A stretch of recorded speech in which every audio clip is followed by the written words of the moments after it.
Can anyone hear me? Hello?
Hello?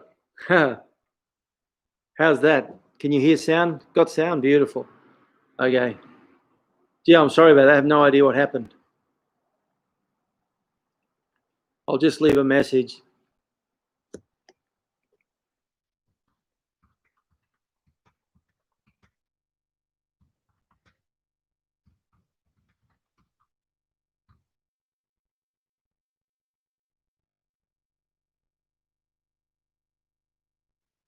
Okay, so we got sound. Good. Okay, so that's good. What I did is closed the other one down altogether and restarted this one. So according to the live timer, I've only been going for 2 minutes and 20 seconds. Si lo vamos a tope. Gracias, amigo. So I've been going for 2 minutes and 30 seconds. So I've got another hour to go.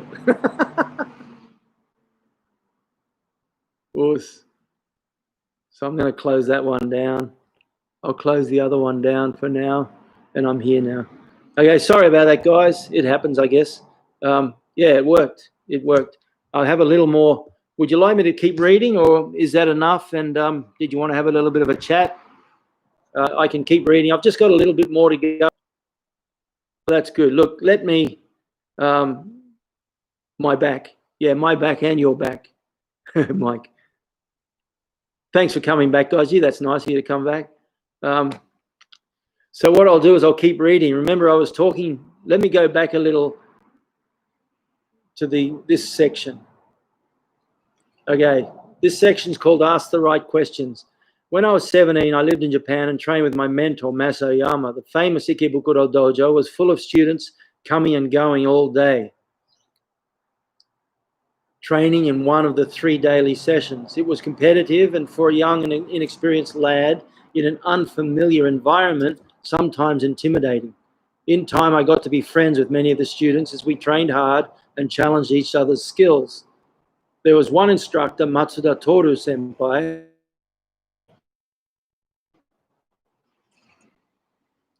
beautiful and fearsome. He knocked people out at will. His arrogant sense of superiority was amusing. He would sometimes admire his own reflection in the mirror as he casually knocked out another sparring partner. I didn't laugh at the time.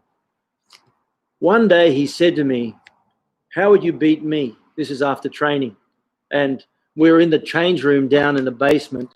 And because I was a junior grade, of course, I wouldn't go to the black belts, but someone was commenting on how good his sparring was. And then I was listening, but he walked over to me and he said, "How would you beat me?"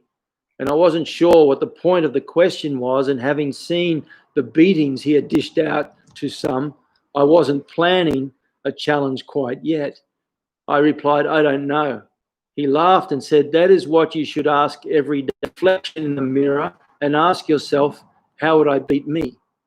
When you know how you would beat yourself in Kumite, you know what you need to do to improve. And that was pretty profound, considering that, you know, he actually, a couple of experiences I had with him, it turns out he was actually a really nice guy. And I realized in those days, and we're talking about 1976, a lot of foreigners would get the impression that they're being treated poorly and unfairly, and they're racist and everything. It wasn't like that at all. I realized that the Japanese just were as afraid of foreigners as foreigners are afraid of them. They just didn't know how to deal with the foreigners.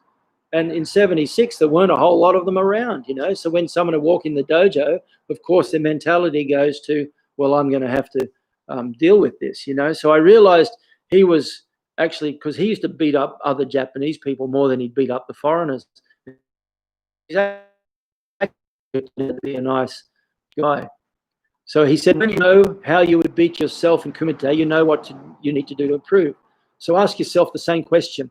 How would I beat me? What are your strengths, your weaknesses, your average skills that haven't been drilled enough to work well under pressure?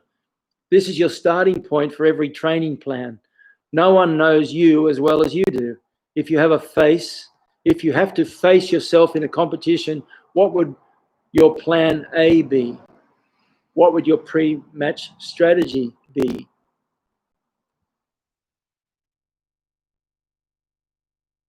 Which areas of your game would you really focus on in training to beat you? Which areas would you not feel threatened by at all? Pretend you are an opponent sitting and discussing a match against you with his instructor. What would they be discussing? But not in others? Are you fast? What do you project with your presence? How's your balance, posture? What weapons are you taking into the battle? And what would you do to counter those weapons?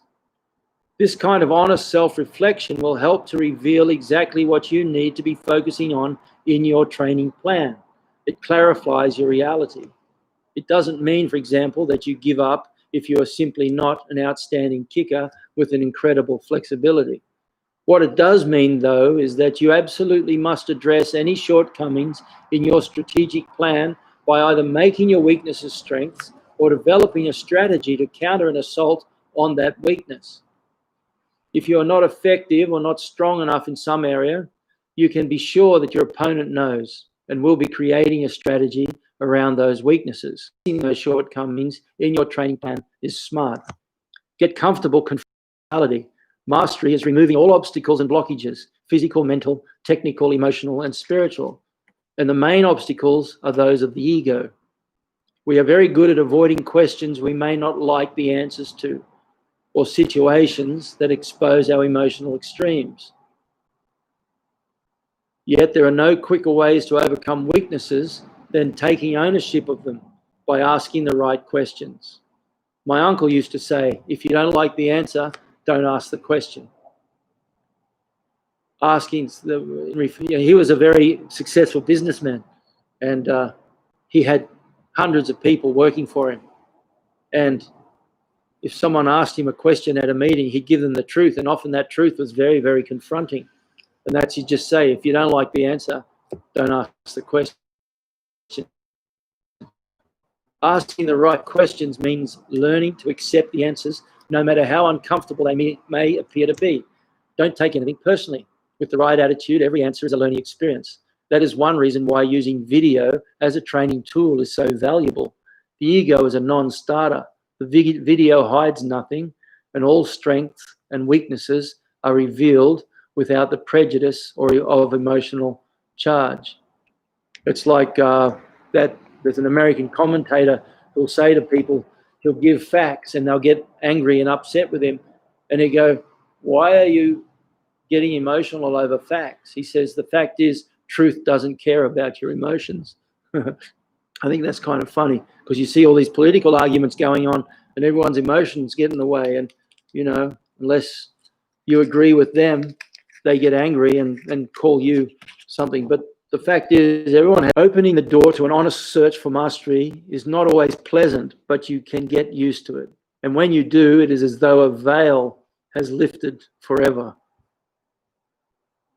And that's that section. Okay, so that's the little bit section on asking the right questions. I do have a whole section on tournament training, but I won't go into it today. I'll do it another day because we've run out of time. I'm really sorry about that 10 minutes where we lost contact. I have no idea what it is. I've got a feeling it's just, one of those things that the connection just doesn't quite work. So anyway, that was that final little section on training, and particularly that experience I had of training in Hombu in 76, and Matsuda Toru. He must have seen that. He knows that people check him out when he knocks them out. He knocks them out as he looks in the mirror. But he connected that in a way that I thought was really interesting. He said, every day you look in the mirror and you say to yourself, how would I beat me? And it's very confronting. I have this process that I go through in relation to the work I do with businesses. And part of it is above the line, below the line. And I think, was it you, Rudd, that said you'd like to have a look at that? And I won't do it today, of course, but one day I will. But part of that is that process where the line is what I call the line of character. When you're above the line, you're behaving appropriately. When you're below the line, you're behaving inappropriately. And 95% of the people in the world are always below the line because they're always making excuses. They're always using the wrong reasons. They're denying responsibility, and they're blaming everyone else, And that line is the line of character. And the way I design the line of character is the courage to keep a promise that you've made to yourself after the event, after the making the promise is past, and you're standing alone, naked in front of a mirror with no one else there. If you can keep a promise at that time, then you have real character. Most people will make a promise and then won't keep it. Okay, so that's what that's referring to, being above the line, always, behaving in a certain way. You missed all the action, Al. Look, I'm so sorry, everyone, but if you can take that away from Matsuda Toru, questions I teach the students to ask. Al Bellamy's here, he knows. We ask 3 questions after major training sessions. First question is, what did I do well? What didn't I do well? And what am I going to do about it? And the other thing we have to ask is, what do I have to do to beat me? What do I have to do to beat? What would I do to beat me? How would I beat me? It's such a powerful, powerful concept. And unfortunately, the ego is so strong. And in a way, we wouldn't exist without the ego. I accept that, because our very physical existence is driven by our ego. Without an ego, you're gone. But you have to keep it in check. So there we have it. I'll leave it at that. I'm enjoying these book readings, and each week I come back, I've got more information about progress and be able to make that available for you. It's pretty exciting for me as well, for the project, and I look forward to getting that in the hands of everyone. Thank you very much, and if you've got any questions, now's a good time, but I really appreciate you coming back for 15 minutes. Good on you, Daniel. Thanks for coming. It's always good to see you, Daniel, from down in Maitland, New South Wales. I would have trained with Daniel by now because I was heading down to do a couple of seminars. I've got to move my feet. They're absolutely, I could put a nail through my foot right now and I wouldn't feel a thing because I'm going to have to cross my feet and see if the blood can get flowing again. I've got training in half an hour. Okay, doing the right thing for no other reason, and it's the right thing to do. Yeah. There you go. That's so true. I think there's that, it all ties in, that used to be a car sticker going around saying, practice acts of random kindness, and I think that's true. And in your own training too, doing the right thing because you have to, not because someone's watching. We call that, in the dojo, we call that the Al Bellamy, you'll know. Ask Al what a Heisenberg is, Al. We call it a Heisenberg. Thanks, Paul, Frederick. And a Heisenberg is when you change your behavior because you know someone's watching. So you can be watching someone doing kata in the dojo, and they'll be doing a beautiful job. And then you make a comment, or you make sure they know you're watching, and then all of a sudden they fall because their behavior is affected by the fact that someone's watching. And that's why I chose the word Heisenberg to do that. Heisenberg, as you know, is like the father of quantum physics. And he has that uncertainty theory that if you want to understand the nature of a particle, you can either see its velocity or you can see its mass, but you can't see both at the same time. You muck it up when someone watches, that's it, yeah. You talked about explosive power to train for limited. Do we do squats, the stairs? Do you have any favorite exercises? Well, I think double skips. When you skip, double skips. Also, short sprints. Sensei Claudio, very short sprints with a lot of recovery time. The problem with explosiveness is all about the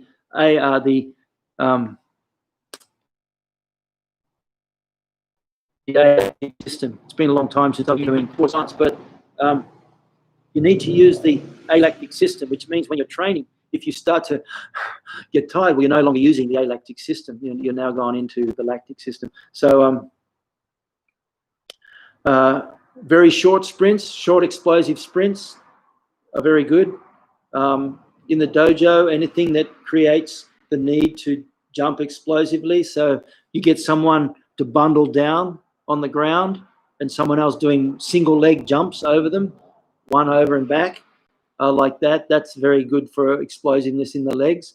But I have to admit, I haven't done that for a while because my leg won't jump anymore. So that's why if you ever do kumite with me, it's almost London to a brick. And remember, we're talking about knowing your opponent. Well, here's a little secret for you. If you ever do kumite with me, I'm going to get in and I'm going to close up on range and I'm going to take you to the ground.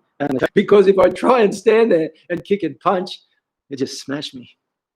Unless I smash you first. But I don't have the leg work, you see. I don't have my knees anymore. Okay, good. Yeah, you do. If you're doing those, Claudio, that's a great... yeah, of course, it's a love-hate relationship to everything that's valid for your training, okay? Another thing is I think that I like to do is the stick jumps. When I was at Hombu, for my second dan, what had happened is you get a bow and you'd have to jump forward and back over the bow without dropping the bow. And that's very good too, because that's an all-round explosive motion for the body, okay? You have to be careful that a lot of other training we do slows down your explosiveness too, like Makiwara training and basics done incorrectly. When you do a lot, we may not even do all the basics. We might do, if there's 30 fundamental basics, there's 10 punches, 10 knife hand and blocks combined, and 10 kicks. So we might do just one of those 3, but work on them as explosively as we can. Because if we do all the 30 basics all the time, it tends to slow you down. Oh, good on you. Yes. All right. Look, I'll leave it there. I really appreciate the time and I appreciate your support. Get along to Patreon. If you're not a Patreon member, please have a look and share the love. If not, just share this link. Take this link, share it to all your friends on Facebook, because that's what makes a difference. Or if not, this probably not the best one to share because we had that little bit of a break. But by all means, please share my channel. I'll put that channel right here so that you have the link, and if you could share it, that really will make a big difference. Otherwise, click and subscribe and hit the notifications. Thank you very much, guys. I hope you got something out of that. It's hard to take one section from a book because it's all connected, but I think that new book that I've got, the Budo Blueprint, is going to be a beauty. It's all my training ideas that I had to get down. Thank you, everyone. Thanks, Leo and Harry, Sensei Claudia. Thank you for everyone. I'll be back, Al. See you soon. Al, I won't be down in the Karumba Dojo until July. I'm letting Ben take after that. And I'm up here at the dojo every day at the mountain, just paint. Please give my love to Kenny, one of my favorite human beings. Leo was, indeed, you be well too. Thank you, everybody. I'll somehow see what I can do about combining these two videos. At some stage, I'll download them, combine them together, and then reload them.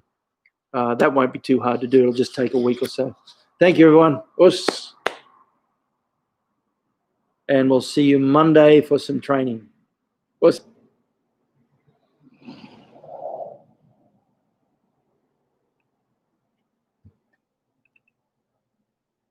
It's frozen up again now. Won't let me close.